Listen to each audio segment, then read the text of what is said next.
How do you know when you're in the wrong? Honestly, it's a question that's tale as old as time. Maybe it isn't about being wrong at all. Maybe it's about noticing the moments when you stop responding from your values and you start reacting from the parts of yourself that only learned how to survive. I think a better question is, what does it feel like when I'm no longer acting like myself? Not the version of me other people expect, the version of me I recognize. I don't think we always know we're in the wrong because someone tells us. Sometimes we know because we don't recognize ourselves anymore. We become more reactive, more resentful, more controlling, more passive, more afraid. We stop acting from our values and we start acting from our survival. Have you ever walked away from a conversation thinking, that wasn't me? Maybe you yelled, maybe you shut down, maybe you became someone you don't even like. I don't think that's where the conversation ends. I think that's where it begins.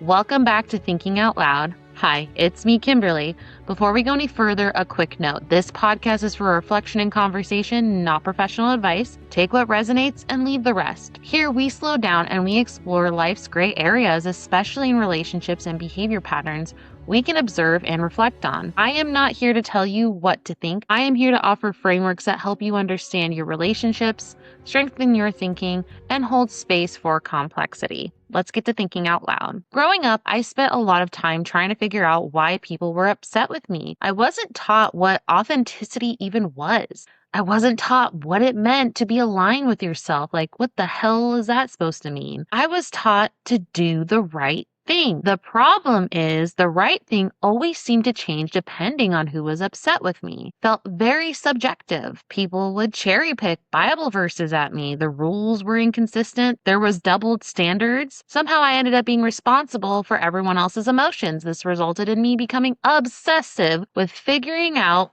what I had done wrong. The confusing part is sometimes our behavior do affect other people and how they respond to us. People mirror us all the time. Sometimes we mirror them. That's only part of the story. What happens when you genuinely are having a good day and someone resents it? What happens when someone twists your words because that's the story they need to believe and they need you to believe it too?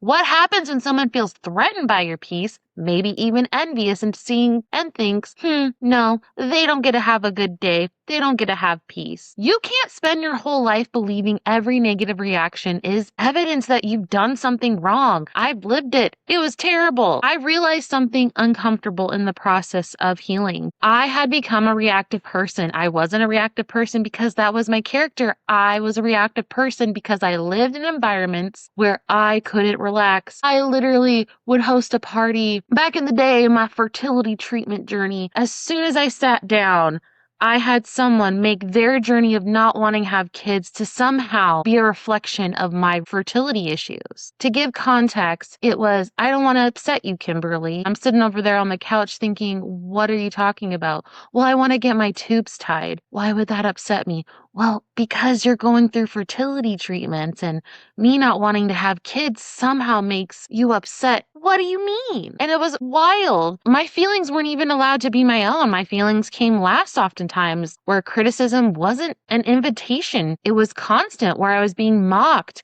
nagged, pressured to become someone I wasn't. And looking back, I don't think I was reacting to life. I was reacting to environments. Once I removed myself from those environments, bad relationships, dysfunctional, toxic, the noises started to disappear. I could finally tell the difference between a real threat and a familiar one. I used to think I had to win every disagreement because winning felt like the only way I could ever be understood. Every different opinion felt like an attack. Every criticism felt like a verdict on my worth, not because disagreement is dangerous, because that's what I had been conditioned to experience. Eventually, I became exhausted. I became so tired of defending myself that attacking the other person's character became easier than examining their argument. Looking back, I don't think that made me a bad person. I think it made me a tired person. I think it made me an overwhelmed person. Now I recognize something I couldn't see then. When I feel the need to attack a person instead of an idea, it's usually my own ego trying to protect something it doesn't know how to defend. Labels that other people have created, good or bad, those aren't me. I spent years thinking, why are people upset with me? That question kept me focusing on everyone else's internal world. Today, I'm asking something different. Am I responding from my values or am I reacting from the conditioning? Because Our survival responses aren't the problem. They developed for a reason. The problem is when they become the loudest voice in the room. When they take the wheel somewhere along the way, it convinces us that surviving is the same thing as living. The way I coped was becoming labels: the fixer, the peacemaker, the caretaker, the perfectionist, the invisible one, the achiever, the rescuer, and even the scapegoat. Those weren't my identities. They were my armor. They gave me a shield, a buffer between me and the possibility of being wrong. Looking back, I think my brain was trying to help me survive. I couldn't simply just be Kim, even at that party, just sit down and enjoy my drink. No, I had to be Kimberly, struggles with fertility. Every time I showed up as myself, curious, expressive, vulnerable, I felt like there was a consequence. I was mocked or nagged, corrected, pressured, misunderstood. Somewhere along the way, I learned that being myself was not safe. In the end, I did what many people do when they're trying to survive. I became who I needed to be to fit in environments I was in. The heartbreaking part is eventually I saw my own identity as a threat, not because there was anything wrong with me, because I had learned that authenticity came with a cost. Looking back, that part, that breaks my heart the most. I became my own enemy, not because I hated myself, because I had spent years, many years protecting myself from becoming the person I never had the chance to know. I had to wear a mask for so long that I couldn't tell where I ended and I began. I think that's also why my ego bruised easily. My worth was tied to the labels. If I wasn't the good person, the helpful person, the responsible person, then what had all of this been for? Who was I without those roles? Maya Angelou says, do the best you can until you know better. Then when you know better, do better. I love that quote because it allows me to look at past versions of myself with compassion instead of contentment. I can see how hard she was trying. I can see that every survival response had a purpose. She wasn't broken, she was adapting. Those versions of us were doing everything they knew to keep us emotionally safe, keep us alive. The goal wasn't to erase them. The goal is to thank them for getting us where we needed to go, and then gently letting them step out of the driver's seat. You're not your survival responses. You're the person underneath them. One of the biggest lessons I've learned is recognizing when I'm explaining something from clarity and when I'm explaining it with fear. I used to over-explain constantly, not because I loved talking my way out of problems, because I was trying to survive. I believe that if I could find the perfect words, if I could provide enough context, if I could anticipate every misunderstanding before it happened, maybe I'd finally be safe. Maybe no one could accuse me of something I didn't mean. Maybe they'd finally understand me. That's the thing about survival when you fawn. It convinces you that if you explain yourself one more time, you'll finally earn peace. Sometimes that isn't communication, that's simply just self-protection. I've also noticed something else. When I'm grounded in what I know to be true, I don't feel the same urgency to convince someone. I can explain, I can clarify, I can answer questions. If I regress, I will try again, especially to people who make me feel safe. I don't feel my entire identity depends on whether the other person agrees with me. That's a very different kind of conversation. For me, over-explaining in the past was never about the facts. It was about trying to manage someone else's perception of me, to not be misunderstood, trying to prove I wasn't the villain they're trying to claim me to be, trying to prevent rejection before it happened, trying to outrun a fear that has been following me since childhood. And that's exhausting because eventually you realize there is no explanation perfect enough to convince someone who has already decided who you are, who they need you to be, and who they want you to become. Freedom came when I stopped asking, how do I make them understand me? I started asking, am I communicating honestly and in alignment with the person I want to be? Those are two very different goals. How do we begin to take the wheel back? For me, it started with curiosity, not curiosity to prove I was right. Curiosity to understand. I read books, I listened to podcasts, I researched psychology, family systems, communication, and trauma. At first, I thought I was healing. Looking back at my obsession was becoming a survival response. I believe that if I could understand people well enough, maybe I could finally explain myself in the right way. Maybe I could finally say the magic combinations of words that would make people see me bippity boppity boo. That was still survival talking. And resentment was also building. Healing isn't about finding the perfect explanation. I know, for the fellow perfectionists out there. Understand.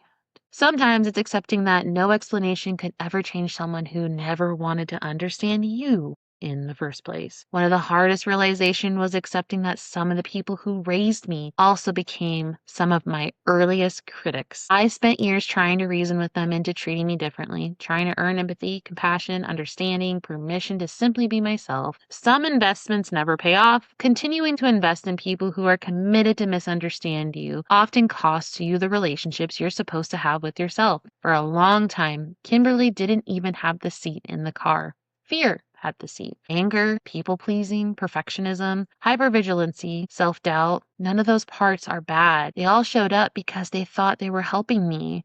The problem wasn't that they existed. The problem was that they were driving too often. They needed to be the passenger. Healing for me has looked like inviting someone else to the driver's seat. Curiosity, compassion, courage, peace, playfulness, boundaries, authenticity, nuance. Those are parts of myself I want making decisions now. Not because fear no longer exists or any of those feelings, because fear doesn't get to decide the direction of my life anymore. I've also learned to take my emotions seriously, to explore my feelings, not because my feelings are always correct, because they're always information. They tell me to slow down and ask questions. Why did that interaction leave me feeling small? Why am I suddenly anxious? Why do I feel resentment? Why do I feel peaceful around one person and constantly on guard around another? Sometimes the answers are surprisingly ordinary. Maybe today I don't want to go to Chick-fil-A. Maybe I actually want sushi. Maybe I don't want to go to the party. Not because I don't love the person hosting it, but because I know I don't enjoy how I feel around some of the people who will be there. Those moments matter because every time I listen to myself in the small things, I become a little bit more capable of trusting myself in the big things. I also had to rethink what I value in conversations. Sometimes we ask ourselves, was that person nice? Before we ask, were they honest? We focus so much on how something was said that we never stop to consider what was actually being said. Sometimes kindness and honesty exist together. Sometimes they don't. Sometimes people deliver a hard truth with compassion. Sometimes people hide cruelty behind a smile. Sometimes someone says, I'm just joking. But the joke tells you exactly what they believe. I have learned to pay attention to both the message and the delivery, not because tone doesn't matter. It absolutely can. Sometimes focusing only on tone can sometimes distract us from the truth that's sitting right in front of us. Sometimes our body notices the truth before our mind can explain it. We feel tense, we feel dismissed, we feel ourselves shrinking. Our nervous system is gathering information long before we've put words to what's happening. Learning to trust someone has meant slowing down long enough to ask, what is this feeling trying to tell me? Not so I react, so I can choose how I want to respond. I think it's important to pay attention to your emotions because a lot of times resentment is built when we ignore them. I don't think resentment is something to be ashamed of. I think it's information. Resentment can look like loud anger. It can also be much quieter than that. It can look like dreading spending time with someone, feeling annoyed every time their name pops up on your phone, hoping they cancel plans, feeling emotionally exhausted after every interaction, avoiding difficult conversations because they feel pointless, over-explaining yourself in hopes they'll finally understand, trying to diagnose someone else's behavior so you can explain away the hurt they've caused, becoming a therapist in a relationship instead of it becoming an equal participation, continuing to self-sacrifice while secretly wishing someone would finally notice how much you're giving, feeling guilty for wanting space, finding yourself replaying conversations over and over, thinking of everything you wish you would have said. Sometimes resentment doesn't sound like I hate this person. Sometimes it sounds like I don't want to keep living like this. That leads us to two important questions. Why am I feeling resentment? What is this feeling trying to protect? Growing up, I think many of us were taught to ask, would you like it if someone treated you that way? And that's an important question. I have found another one just as revealing. If someone treated your child that way, would you tell your child to stay? Would you tell them they're overreacting? Would you tell them to keep this relationship going? Would you expect them to keep sacrificing themselves to keep the peace?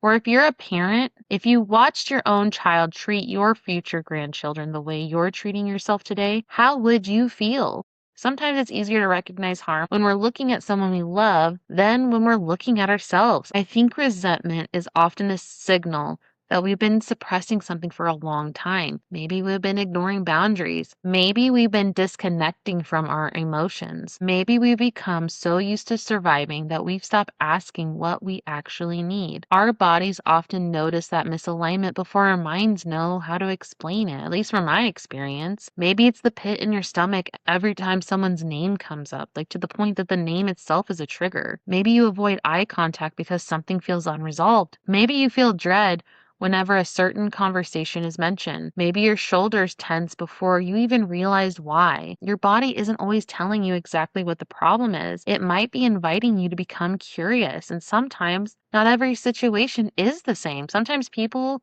we resent don't actually have the power over us anymore. Sometimes we've carried old patterns in new relationships. Other times, the person we're dealing with still holds real power: financial power, social power, emotional power, community power. In those situations, the answer isn't always just have an honest conversation. Sometimes the safest response is creating an escape plan. Sometimes escape plans take years, years to build financial stability, years to rebuild confidence, years to create a supportive system, years to convince your own nervous system that safety is possible. I want to leave room for the reality because not everyone can leave the moment they realize something isn't healthy. Sometimes people stay because they're afraid of retaliation, sometimes because they've been isolated, sometimes because they're afraid no one will believe them, sometimes because they've learned that speaking up comes with consequences, and sometimes they're not safe.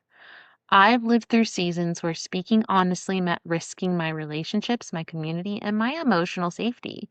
Healing isn't pretending those risks don't exist. It's learning to honestly ask, what power do I have today? Maybe it's a conversation, maybe it's a boundary, maybe it's asking for help. Maybe it's quietly preparing to leave. Maybe it's simply admitting the truth to yourself for the first time. It's also worth asking another difficult question. When I have been made to feel powerless, do I ever seek power over people who have less power than I do? Do I unload my frustration onto someone who feels safer to confront? Because pain doesn't disappear. If we're not careful, it looks somewhere else to go. One of the biggest lessons I've learned is this: where resentment often whispers, I've been abandoning myself. Not always, often enough. Instead of asking, why am I such an angry person? I try to ask, what promise to myself have I been breaking? What boundaries do I keep ignoring to keep the peace? What boundaries do I feel I'm not allowed to have because I'm afraid of being punished? Sometimes simply understanding our resentment doesn't immediately change our circumstances, especially if we're not safe. It does give us something incredibly valuable: a roadmap, not what needs to change around us, what needs to change within us so we can begin living in alignment with ourselves. At some point, we also have to become curious about our own character, not the labels we've collected, our actual character. I think those are two very different things. It's worth asking, have I been acting in alignment with the kind of person I want to be, or have I been protecting the identity instead of practicing the values I claim to have? It's one thing to call yourself kind. It's another thing to ask whether your kindness has quietly become self-abandonment. It's another thing to ask whether you're using honesty as permission to be cruel. It's one thing to call yourself patient. It's another thing to ask whether you've been avoiding difficult conversations because conflict makes you uncomfortable. Character shows up in relationships. A manager might genuinely believe they're a supportive leader, while their employee feels like they're walking on eggshells. A spouse might think they're simply passionate, while their partner is anxiously monitoring their moods because they never know when the next outburst is coming. A child may become the emotional caretaker of a parent, believing that if they keep their parent happy, maybe they'll finally feel safe themselves, or they'll finally get the care they want or the care they need. An older sibling may feel responsible for raising their younger sibling instead of simply being allowed to be a child. A younger brother may hold more physical power than the older sister as they grow, changing the family dynamics in ways that aren't always acknowledged. Religious communities can sometimes confuse obedience with emotional maturity. Mental health struggles can explain behaviors without excusing harm. Every relationship has different balance of power. Understanding the balance matters. I've also noticed that people have become deeply attached to labels: the good parent, the provider, the empath, the peacemaker. Sometimes those labels reflect reality. Sometimes they become shields against accountability. I've seen parents who care deeply about being seen a good parent while dismissing their child's emotional experiences. I've seen people define themselves by being providers while overlooking the emotional presence their family was asking for. I have seen people insist they're incredibly empathetic while rarely slowing down long enough to understand another person's perspective. That made me ask myself, do I care more about being seen as a good person or becoming one? For me, empathy isn't simply feeling someone else's emotions, it's making genuine effort to understand the world through their eyes, even if I don't agree with them. Sympathy, at least the way I think about it, often starts from my own perspective. It's looking at someone else's through my experiences, my beliefs, my judgment, and trying to understand them from there. Both have value. Empathy asks me to become curious before I become certain.